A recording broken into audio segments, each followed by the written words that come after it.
Hello, welcome back to our channel. Today, I'll show you how to create a Trello account quickly so you can organize your projects and tasks with ease.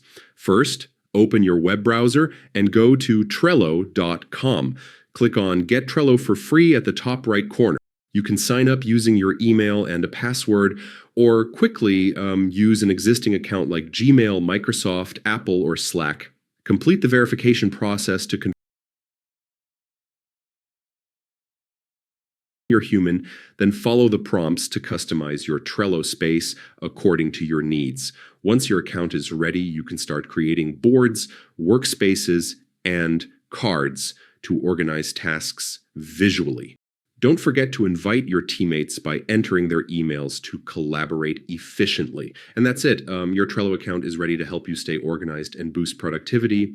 Thanks for watching, and remember to like and subscribe for more easy tech guides.